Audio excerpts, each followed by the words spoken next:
What's up folks, it's Fuzz here, welcome back to the channel. Today we're going to be taking a look at some more custom tactics for FIFA 22. This time around it's going to be looking at the 4-2-3-1. One of the most common and most popular formations, but we've discovered a way to make it a little bit more dynamic and a little bit more fun than usual, which is brilliant at this part of the game. We've got these cool players, we're trying to have a bit more fun, a bit more of attacking flair in the team, if you will. And EA have also patched the game so attacking is a little bit easier and a little bit more fun. It's not just all defensive chaos. So going to run through these now. There will be some gameplay as well. The timestamp down below. Hit that like button if you enjoyed the video. Hit that subscribe button if you're around here, and let's dive in to the custom tactics. And you can see this is the team I was using for pretty much off the bat: Spinazzola and Delete as DMs, and then my front three in Insigne, Hazard, Bale, and then Dybala was also in the front four setup as well. And then we're running Cordoba at centre back because this card is just insane. Like for what you want from a full back to play centre back, it's absolutely perfect. So let's have a little look and see. So 4-2-3-1, running balanced with 33 width but 70 depth. And you'll see on the attacking side of things too, the width is lower than usual. I quite like this shift. All through this year, we've been playing kind of like 40 to like 40, or between 40 and 55 width, except for when we run a 3-back system, and then our defensive width would always be closer to 30. For the attacking side of things, I've always tried to have it above 45, but this time around, dipping between 40 or below 40 actually worked quite nicely, especially in a system. This is a 4-2-3-1, but I found it's working well in like the 4-1-2-1-2 narrow, the 4-3-1-2, and the 4-2-2, that kind of thing where you don't have traditional wingers actually playing a tight wood and getting everyone together on direct passing works brilliantly. But we want the 70 depth because I want to be able to press a little bit. Obviously, if you're not comfortable playing 70 depth, I would suggest maybe dropping this to 60 at the lowest. Once you go further than that, you're going to be finding yourself dropping back quite deep, and you're not going to have the sort of, you'll see in the gameplay, you're not going to have the same effect as how useful the high depth can be. So keep it on 70 if you can, and maybe drop down closer to 60 if you need to be. The build-up play, we're going long ball on direct passing with the 38th width that I've discussed, with 5 players in box, 2 corners and 2 free kicks. The goal here is direct passing is still like the best option to use, especially on next gen. By far the best option you can use, but it's also really powerful on old generation 2, so this will work for both sets of consoles. And then I find the long ball with the 4-2-3-1 work just really well because you've got four attacking players who are all a bit more narrow than usual with the width, and they're all just ready to make these big aggressive runs. And obviously they're all high tier cards: Team of the Season Dybala, End of an Era Bale, End of an Era Insigne, and then the Shapeshifter Hazard card. Like, they're all very, I would say overpowered, but very strong players. This is sort of the lineup we had here. As I say, no, actually Cordoba was playing at the right side. This is the lineup. Nothing too special around this. Like the front four, maybe you'd want to line this up a little bit differently depending on how you play, but this is what worked best for me. Delete and Spinazzola as the DMs makes sense, and then the backline, as we're saying, is pretty self-explanatory. Cordoba slotting in at centre back. For the instructions, however, goalkeeper default, you don't want to change anything. For the 2 centre backs, you're going to be running fully default, don't switch anything at all. For the full backs, balanced on the left and just balanced on the right, all default settings. You don't want to change anything. So quite simple for the start of it. Goalkeeper and defence, you literally don't touch a thing. Keep them as they are, and they work brilliantly in this system. The left defensive midfielder, you want to have stay back, cut passing lanes, and cover centre. And the right defensive midfielder, you want man mark and cover centre, but on the default of balanced attack on attack and support. I had this a different way. We initially tested with both DMs on stay back, with the fullbacks bombing up the pitch. However, it didn't work. We were getting hit hard on counter attacks. We were getting really penetrated on down the wings. So what we've done is we changed one midfielder to be balanced, which in this case is going to be your box-to-box player. Now, you can change these players around. If you want to have Delete on the right-hand side, for example, or whoever is your Delete, you can play them on the right-hand side. You can play Spinazzola on the left-hand side. It doesn't matter for that, but I always prefer having my stay back on the left-hand side of the pitch. So cut past the lanes, stay back while attacking, cover centre. This is the best combo for DMs in my opinion. You just, essentially, if you have someone with high aggression and high defensive stats with good interceptions anyway, cutting the passing lanes, like, they're just going to be very aggressive for it. We want them to cover the centre of the pitch because we want them to roam in front of the 2 centre backs for us. And then the guy beside that, you want to be able to get up and down the pitch and potentially score with. I feel like if you can get a cut passing lanes and man mark combo, it will work really well. I quite enjoyed running this. And then again, you want it to be cover centre because we're just covering that side of the pitch, and and the fullbacks are going to do a lot of work for us, going up and down and covering the wing. In the attacking sense, if we try and look at Dybala first, it's going to be stay forward and get into the box or cross, which is quite normal for cams.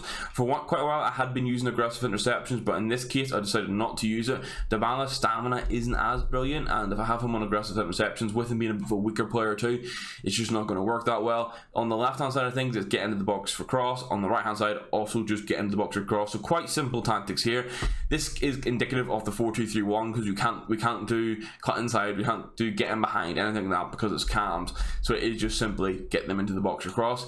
And then your striker, you want to stay central, get in behind and stay forward. So even if you've got like Ben Yedder up front who's not really strong, he's not going to bully defenders, you still want this combination. Obviously someone like Gareth Bale is brilliant for it because he can actually bully the defenders a little bit, and that's the tactics. Honestly, like in regards to personnel, you want one DM, one box-to-box player, and then just 4 attackers, and then your back line is self-explanatory. You can use another centre back here instead of Cordoba. You could run, for my team, for chemistry wise, I could run that the foot hero shapeshifter Gomez centre back card.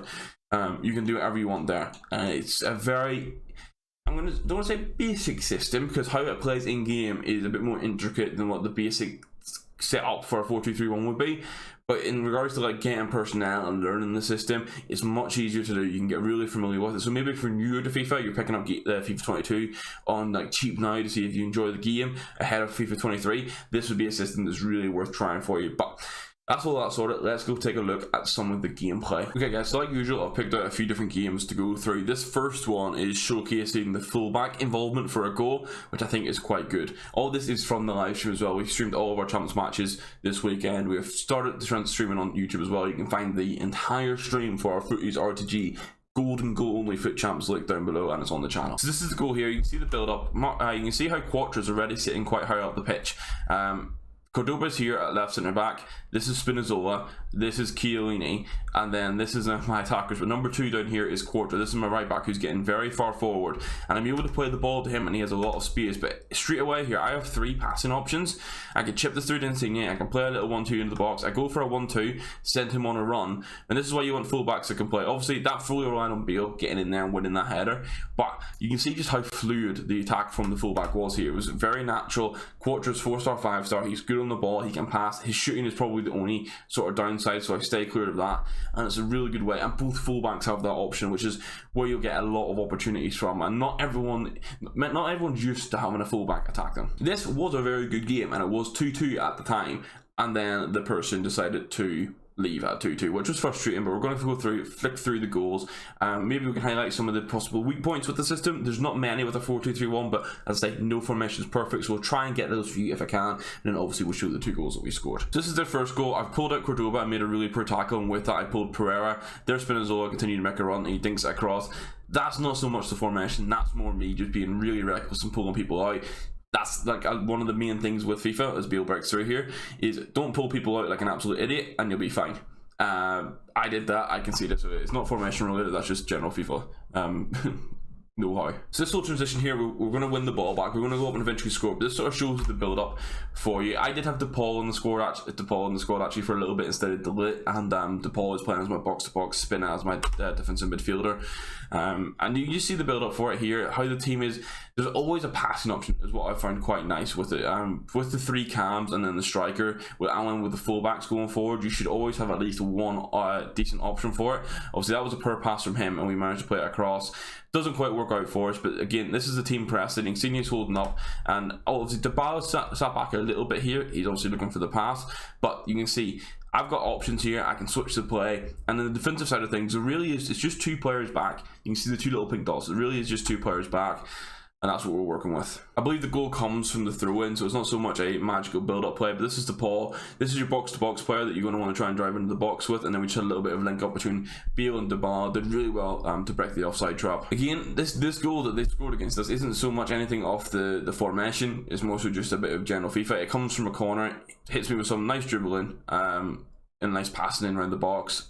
and they managed to get the goal off. Not too much I could do there, and again, that's not so much the 4-2-3-1, that's just a bit of FIFA. So we're just later on out here, obviously we've lost the ball here, but this is how aggressive we can be to win the ball back, and you can see the shape, because we don't have press after possession also on, people aren't getting heavily out of position, so we're able to win the ball back and not be stretched. If Cordoba missed that tackle, I still would have had 3 people there available to make a play, and this is a nice little bit of link up. DePaul obviously as our box-to-box player, you can just see how he gets involved, and this guy does leave it 2-2. But DePaul is at the back here. This is him at the halfway line. He's not involved in this the whole way through, but I send him on a run here. I tapped L1 with Dybala, and I'm still trying to get him to run, tap it again with Beal, and then he gets through and scores. And that's why you want that person to be on balance. You want that right defensive midfielder to be able to get forward and score goals like that. This was just a 1-0 win with a bit of a weird goal. Just to throw this in here for the enjoyment for you guys. You can see nice little link-up play from El Shaarawy, who was playing for a little bit for us. This was bit like, just look at the state of this goal. I mean, that guy couldn't have done much else. Maybe like clears it a little bit better, defends a little bit better, but the actual link-up play itself, obviously this is from a kick-off. We managed to win the ball back, but you can see straight away the link-ups from the cams, and this is El Shaarawy who's playing on the left-hand side. I used him instead of Hazard for a little bit. He makes a tackle, and then like just everything doesn't go his way. That's tough. And then that was the 1-0 win as he laughed. And the last bit of gameplay is a 7-2 win. I've noted here that there's some great link-up play and goals, so that's what we're going to hunt through now and find. The first goal here, I really quite enjoyed. Obviously, you can see we're on the attack here. We've lost the ball, and this guy's going to try and build out with it.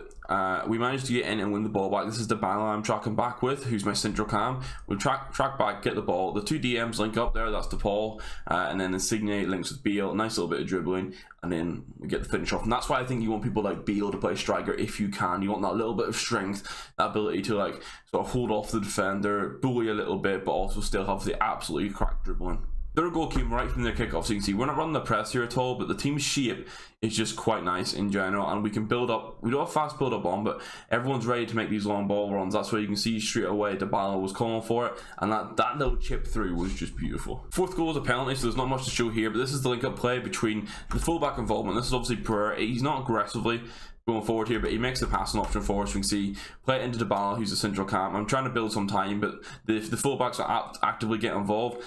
I don't know what happened to his centre back there, but that was such a good ball through. And then Hazard is really nice at those cross goals. But the through ball in general, it was quite a piercing ball. I feel like his defender should have got it, but we got there in the end and we got a goal. I had to bring on Mbappe for Beal at a point here just to try and glitch out a little bit. Brought on Luis Diaz as well, and it was such penetrating runs. You can see how quickly all 4 players are actively getting into the box there. Because I do have the D-pad option for getting into the box talking, which is something you should be aware of. You do want to turn that on here and there. If you're in a game where you feel like you need a bit more aggression from the players, just smack on, get into the box, and you'll have a good time off it. And I can't remember if this is the next goal it is. This is the 7th goal from Mbappe.